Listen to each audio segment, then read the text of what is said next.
আসসালামু আলাইকুম everyone, welcome back to our channel. সবাই কেমন আছেন?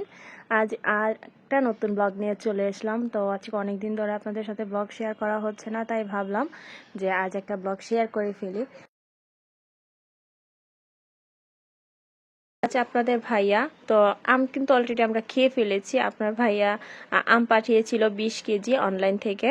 তো এগুলাই আজকে আমরা আনপ্যাকিং করব, মানে ভিডিওটা শেয়ার করব।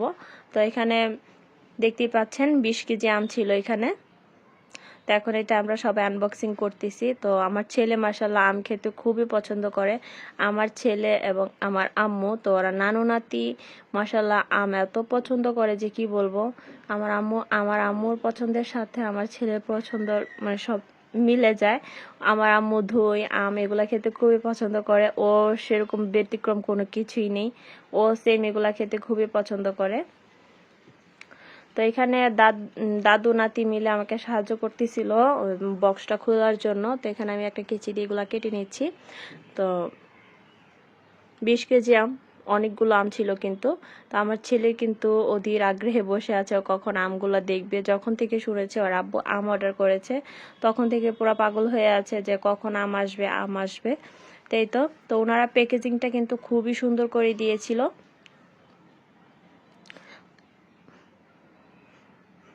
তো একটা আমও কিন্তু নষ্ট হতে দেয়নি, আমগুলা খুবই সুন্দর ছিল। এই তো দেখতেই পাচ্ছেন মাশাআল্লাহ, আমগুলো একটু কাঁচা টাইপের করে পাঠিয়েছে যেন আমরা পাকিয়ে খেতে পারি, কারণ 20 কেজি পাকা আম খেতে তো অনেক দিন লাগবে, তাই না? নষ্ট হয়ে যেতে পারে। এই জন্য ওনারা একটু গাছ থেকে পেড়ে সাথে সাথে আমাদের জন্য পাঠিয়ে দিয়েছে।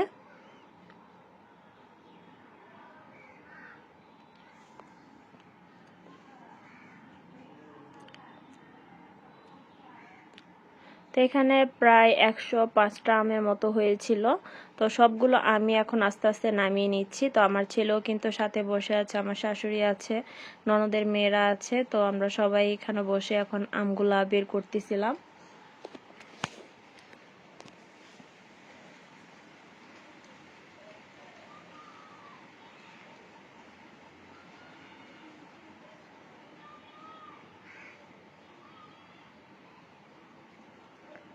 তো দেখতে পাচ্ছেন আমগুলা কিন্তু খুবই সুন্দর করে প্যাকেজিং করে পাঠানো হয়েছে। অনেক জায়গায় দেখা যায় আম নষ্ট হয়ে যায় বা শুধু এভাবে পাঠিয়ে দেয়। যারা ক্যারেটে করে আমগুলা পাঠায় তারা খুবই যত্ন সহকারে আমগুলা পাঠায় আর কি। আপনারা চেষ্টা করবেন অনলাইনে আম অর্ডার দেওয়ার সময় এই জিনিসগুলা ভালো করে দেখে নেওয়ার জন্য যে ওনারা কিভাবে প্যাকেজিং করতেছে। তো প্যাকেজিংয়ের উপরে কিন্তু আপনার আম ভালো খারাপের দিকটা থাকে। অনেক সময় আমরা যখন আম অর্ডার করি এইভাবে প্যাকেজিং করে দেয় না, ওনারা জাস্ট একটা খালি বস্তার ভিতরে ভরে দিয়ে দেয়। এরকম অনেক দেখেছি যাদের আম নষ্ট হয়ে গিয়েছে, আস্তে আস্তে মনে করেন আম একদম ভর্তা হয়ে গিয়েছে, পচে গেছে এরকম। তো আমাদের আমগুলা দেখতে পাচ্ছেন খুবই সুন্দর ছিল কিন্তু।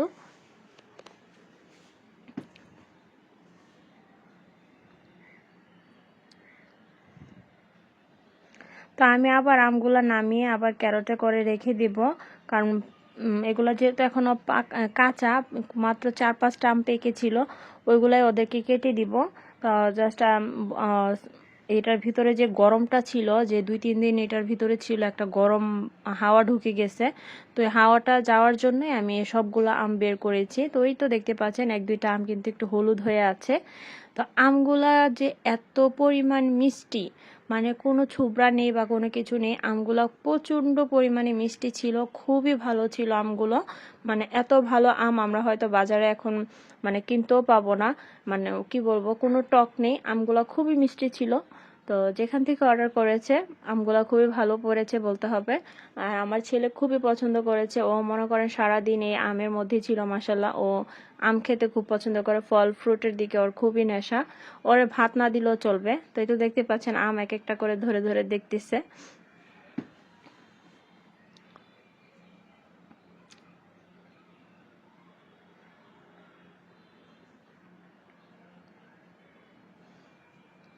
তো এখন ওকে আমি 1-2টা আম কেটে দিব, তো বলতেছে কখন খাবো।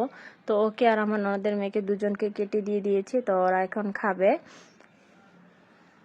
আর আমার ননদ বাইরে গিয়েছিল ডাক্তার দেখানোর জন্য, ওইখান থেকে উনি লিচু নিয়ে এসেছে। তো এগুলো বোম্বাই লিচু। তো আমাদের মা ছেলেকেও দিয়ে দিয়েছে যে আমাদেরটা আমরা খাবো আমাদের রুমে। তো এখানে দেখতে পাচ্ছেন এই লিচুগুলোও কিন্তু খুবই মিষ্টি ছিল। তো আমার ছেলে তো এসে প্রাইভেটে পড়তে গিয়েছিল, লিচু যখন এনেছে এসে কিন্তু খুবই খুশি হয়ে গিয়েছিল। আর এটা আমার ননদের ছেলে। তো লিচুগুলো মাশাআল্লাহ ভালোই ছিল।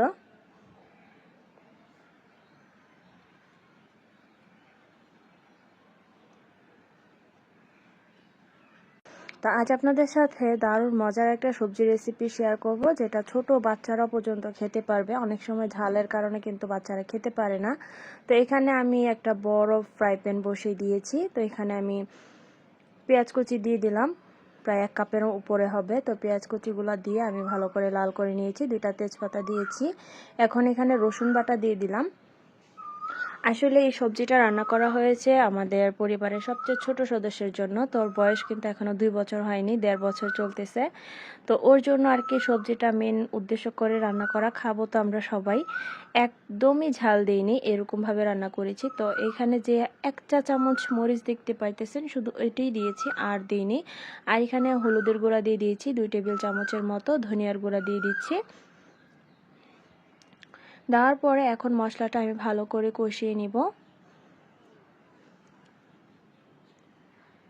আসলে সবজি খেতে পারলে কিন্তু শরীর অনেক ভালো, শরীরের জন্য, আমাদের স্বাস্থ্যের জন্য খুবই ভালো। তো আমাদের বাচ্চারা কিন্তু এখনকার সময়ে সবজি খেতে চায় না, ওরা বেশিরভাগই চিকেনের প্রতি ওরা দুর্বল, যে শুধু চিকেন খাবে। তো মাছও কিন্তু খেতে চায় না। তো যার কারণে এভাবে একটু বাচ্চাদেরকে সবজি রান্না করে দিলে ওরা কিন্তু পেট ভরে ভাত খেতে পারবে।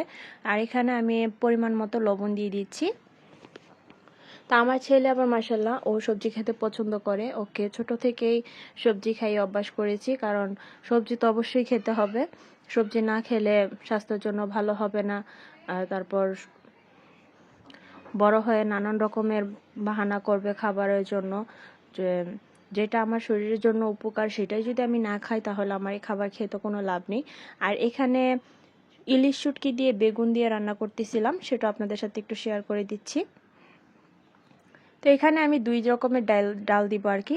এখানে ছিল মসুরির ডাল এবং মুগ ডাল। আমি মুগ ডালটাকে ভিজিয়ে রেখেছিলাম, আর এখন মসুরির ডালটা একসাথে দিয়ে আমি ধুয়ে নিয়েছি। ধুয়ে এখন ডিম মানে ডালটা দিয়ে দিয়েছি, এখন ভালো করে কষিয়ে নেওয়ার জন্য।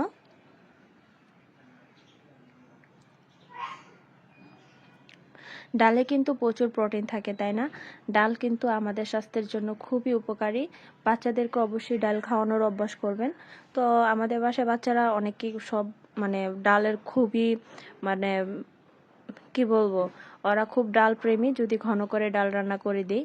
এখানে আমি বরবটি, কাঁকরোল, গাজর, ফুলকপি, আলু, তারপর হ্যাঁ এগুলাই দিয়েছি। আর মিষ্টি কুমড়াটা আমি লাস্টে অ্যাড করব, একটু কষানো হলে, না হয় একদম ভর্তা হয়ে যাবে এই কারণে। তো চাল কুমড়া বাজারে পাইনি, পেলে চাল কুমড়া এবং লাউটা দিয়ে দেওয়া যেত।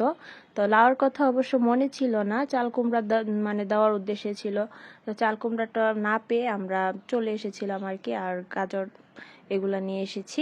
তো বাকি কোনো আর সবজি দিইনি। তো এখন সবজিগুলা দিয়ে ভালো করে কষিয়ে নিব। তো এই তো একটু কষানো হয়ে গেলে আমি এখানে যেই মিষ্টি কুমড়াগুলা কেটে রাখা হয়েছিল, মিষ্টি কুমড়াগুলা দিয়ে দিচ্ছি। এখানে কিন্তু চিচিঙ্গা মানে ধুন্দুল যেটাকে বলে ওইটাও কিন্তু দেওয়া হয়েছে। এখন এই তো পানি দিয়ে দিয়েছি পরিমাণ মতো সিদ্ধ হওয়ার জন্য।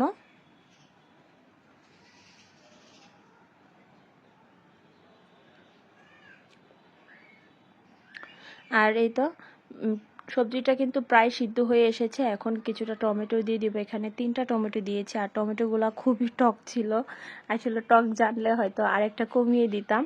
তো বাচ্চারা বলতেছে টক লাগতেছে, তা পরে দেখলাম যে না, টমেটোগুলোই টক, দেশি টমেটো ছিল তো ওর জন্য টক হয়ে গেছে একটু। আর এই তো বাগারের জন্য এখানে রসুন এবং পেঁয়াজ কুচি নিয়েছি, নিয়ে ভালো করে এখন ভেজে নিচ্ছি। আর সবজির ভিতরে এখন কয়েকটা কাঁচামরিচ দিয়ে দিচ্ছি, যেন কাঁচামরিচের ফ্লেভারটা, কাঁচামরিচটা কিন্তু আমি ছিঁড়ে দিইনি, আস্তই দিয়ে দিয়েছি। তো সবজির পরিমাণ অনুযায়ী কিন্তু ঝাল একদমই দিইনি, আপনারা দেখতেই পেয়েছেন। শুধু 1 চা চামচ গুঁড়া মরিচ দিয়েছিলাম, এর বেশি আর দেওয়া হয়নি। আর এখানে পেঁয়াজ এবং রসুনটা লাল হয়ে গিয়েছে, আমি এখন বাগার দিয়ে দিলাম। এই বাগারটাই কিন্তু আপনার সবজিটা খেতে মানে দারুণ করে। সবজিতে রান্না করার সময় অবশ্যই বাগারটা দেওয়ার চেষ্টা করবেন। আমার সবজি রান্না কিন্তু প্রায় শেষ। এখন উপর থেকে কিছুটা ধনিয়া পাতা দিয়ে আমি নামিয়ে ফেলবো, বাস আমার সবজি রেডি। তো সবজিটা কিন্তু খুবই মজার হয়েছিল, বাচ্চারা খুবই পছন্দ করেছে এবং যার জন্য রান্না করা হয়েছিল সেও মাশাআল্লাহ খুব মজা করে খেয়েছে।